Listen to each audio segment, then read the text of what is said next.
How are you getting on today, folks? How are you all doing on this fine day? Could be raining when you're watching, I don't know, but it's a fine day when we're filming anyways.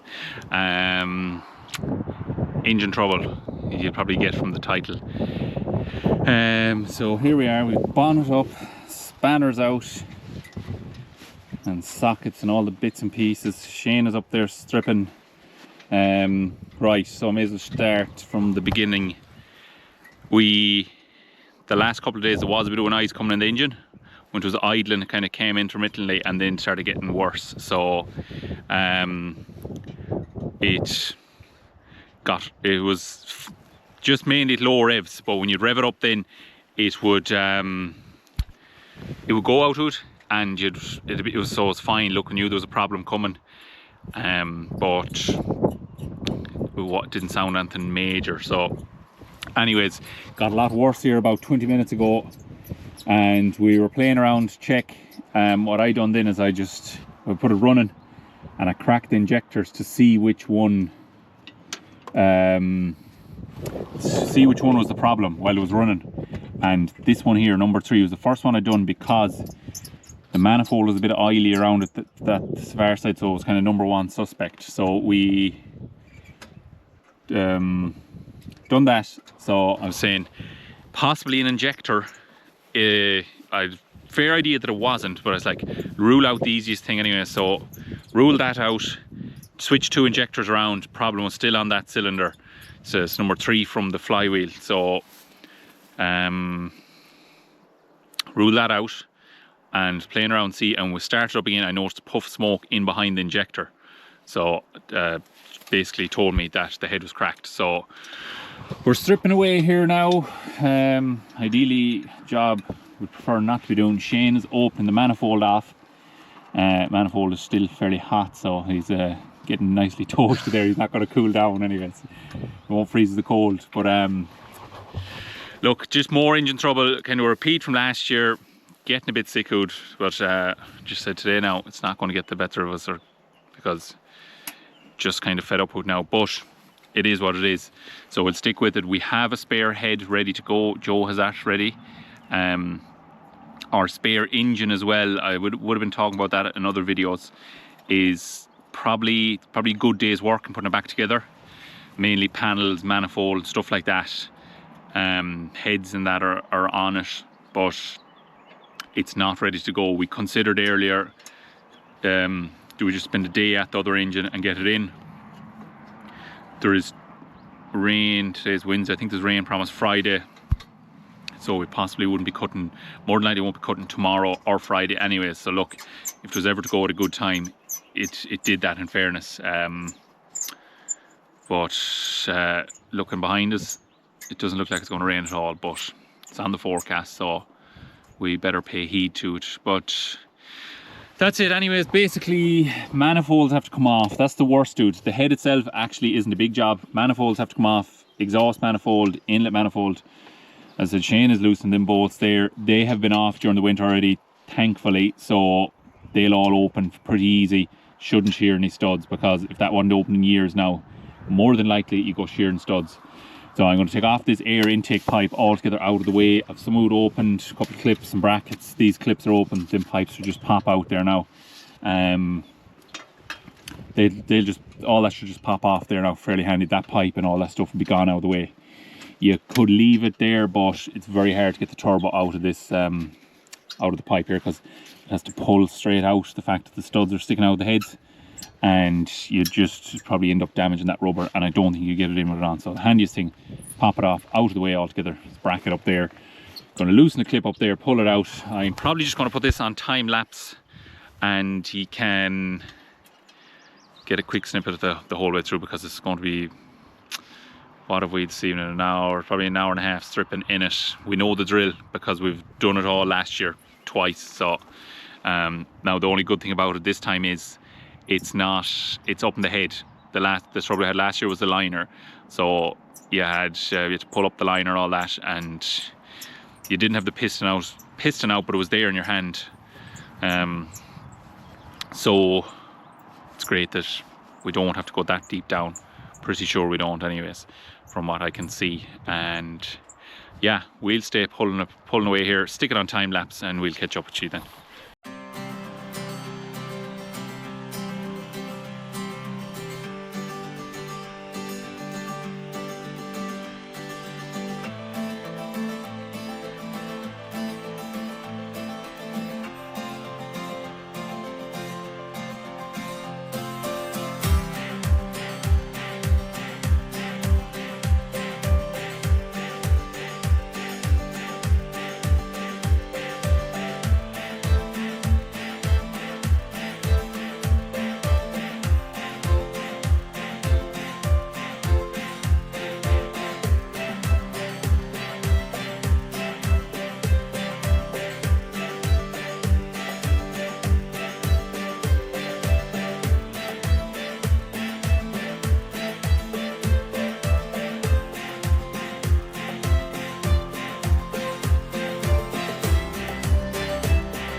So now it's the next day, we're tipping away here, done a bit of time lapse in there, and of course battery went dead, but we're, as you can see, we've a good bit of stripping done, manifold and all that's there. Just change the injector, but anyways, we've found the problem, and problem is, as you can clearly see, broken valve. We're lucky enough that it hasn't damaged the piston. Don't ask me how. There is a mark on it, but it's nothing to get excited about.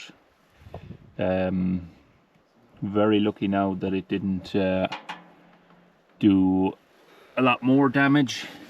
Whether it broke the bit of the valve up and sent it out through the manifold, it kind of had to have, because there's no remnants of it in here whatsoever, bar the little mark there.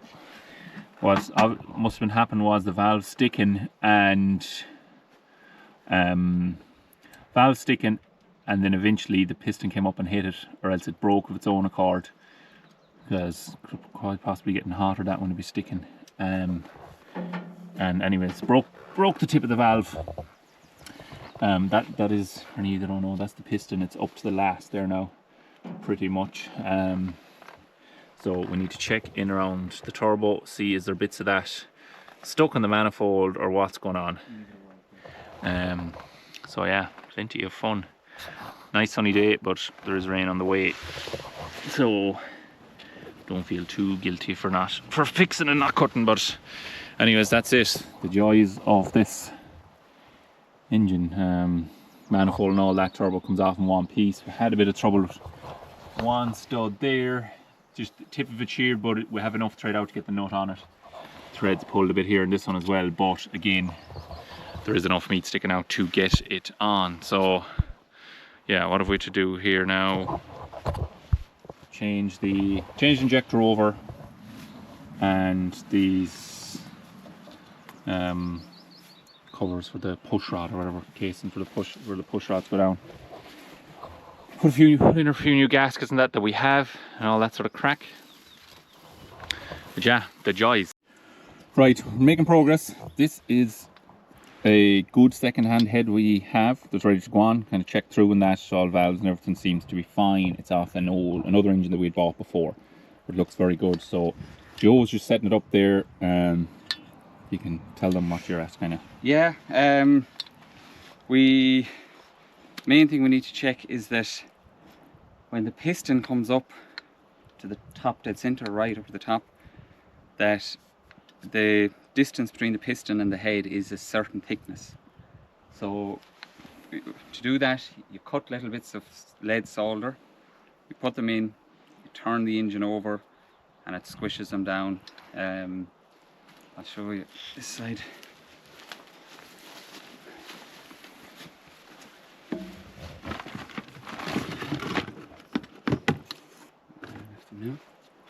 Anyways, basically these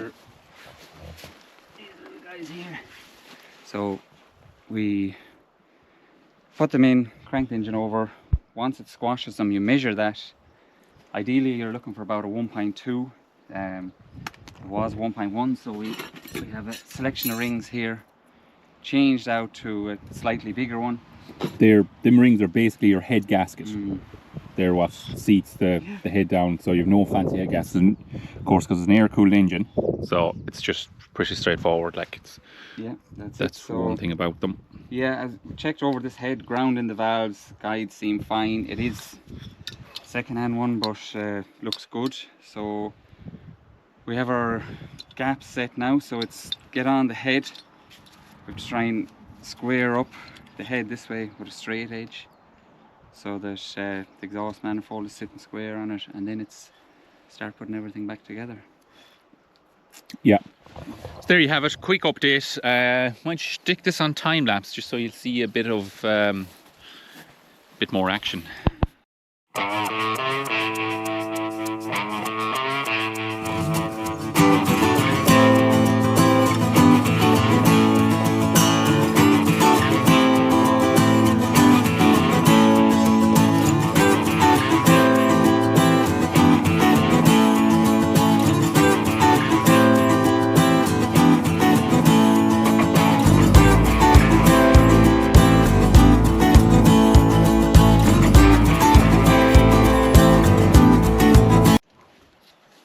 We have found the missing part of the puzzle. That is the part of the valve that broke off and miraculously ended up in the manifold, just sitting in there. So lucky enough, didn't go to the turbo piece. We put that on the mantelpiece when we go home, along with many other bits. But yeah, so that's good to find that bit anyways. Very lucky that now it didn't matter if it had marked the head at this stage, but once it hadn't the piston or the liner damaged, we're lucky enough. And if it had, we could still change that piston liner in. You'd have to take up one pot, one side of it, maybe two. Yeah, one each side, but you can get just enough to get your gudgeon pin out and get your new piston in and all that. Can be done in it, not the end of the world, but just happy now not to have to be going down there today. So that's it. There is a crack in that head somewhere. Cannot see where exactly, right. but it was, well, I'm pretty sure it was, because you could see smoke blowing around it. Yeah, I'm not too sure. Maybe when the valve broke, it cracked it or damaged another part of it gone out. But it done very well for it to go out up the way rather than down. But anyway, that's that.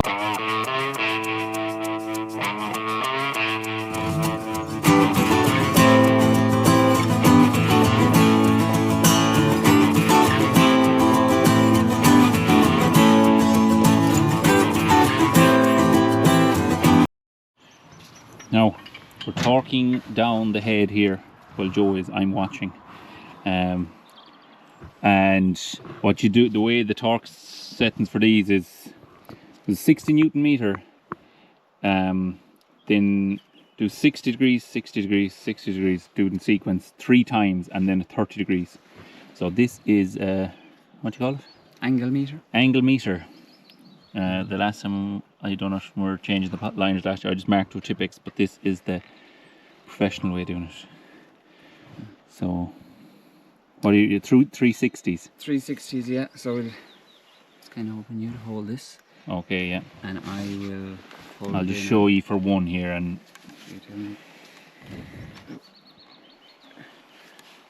yeah.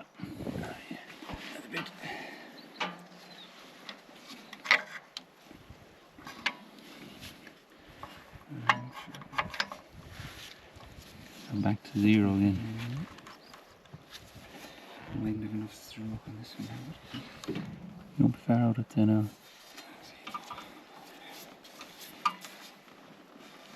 Yeah.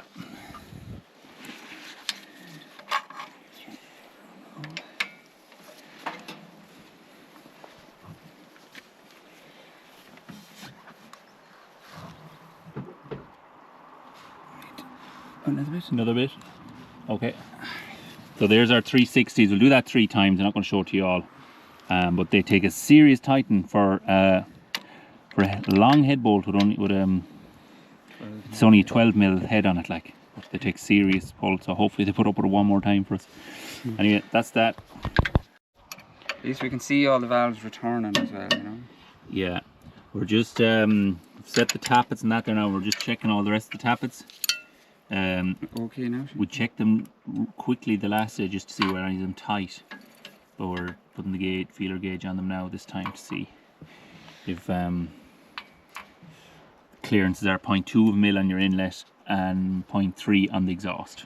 Just double checking stuff while we're up here. It's awful easy to pull off them little rock covers and check this now while we're here. And also, if there's another valve sticking, you might be able to diagnose it as well. You might see too much of a clearance or something obvious. No harm to pop them off, check them, and just for peace of mind. And exhaust manifold is on, as you would have seen the GoPro falling about 5 times in the time lapse. I have everything tightened up in here, injector in, pipe on, all that sort of crack. So checking these now, on with the inlet and a couple of bits, and run it and see how she's going then. Hopefully she sounds a bit better than yesterday evening.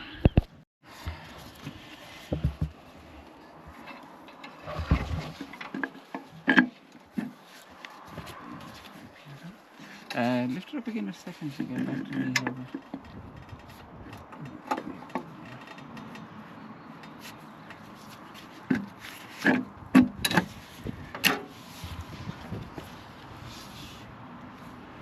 That's the inlet manifold back on.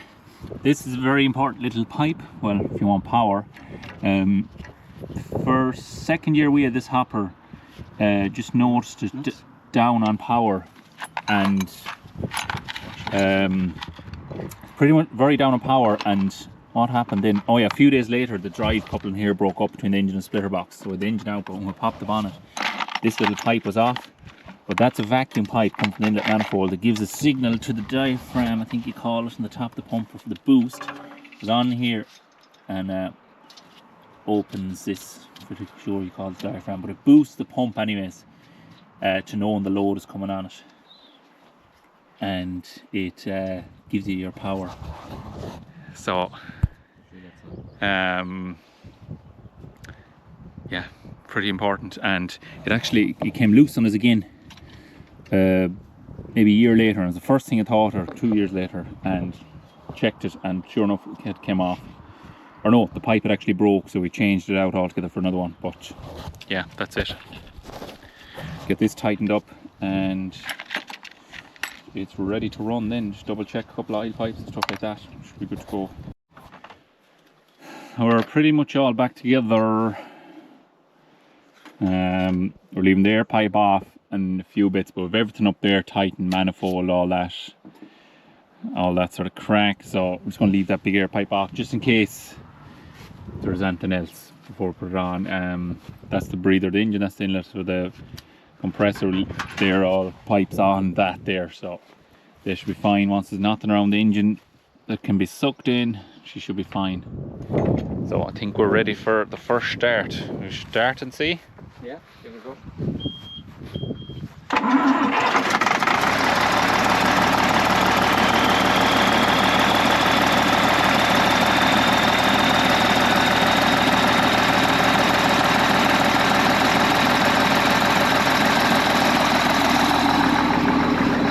Sounds like a success. That's the easiest that engine has started. Cold, we'll say. I know the day is warmed up now, but cold since we bought it. So that itself is something.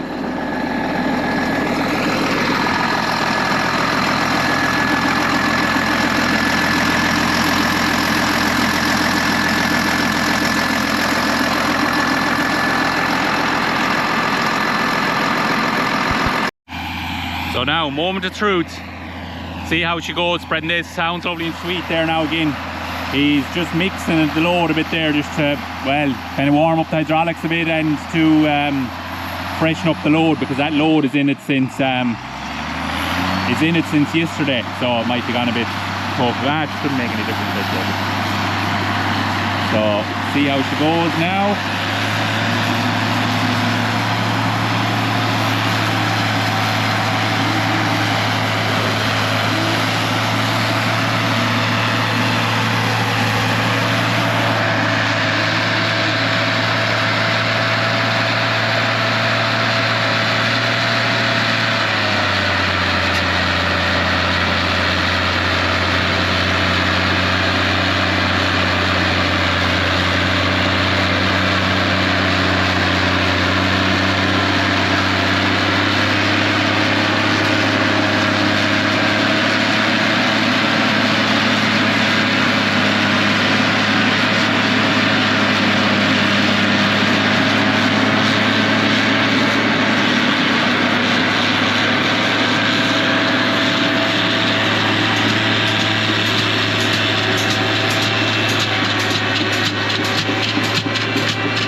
Looks like a successful job anyways. We'll just have a quick look around maybe for eye leaks or that, and we'll leave it at that, yeah. But anyways, that's it for today's video. Hopefully there'll be no more videos of me fucking ripping that engine, not for a while anyways. But yeah, that's it. Don't forget to like and subscribe, and we'll catch you on the next one. Good luck.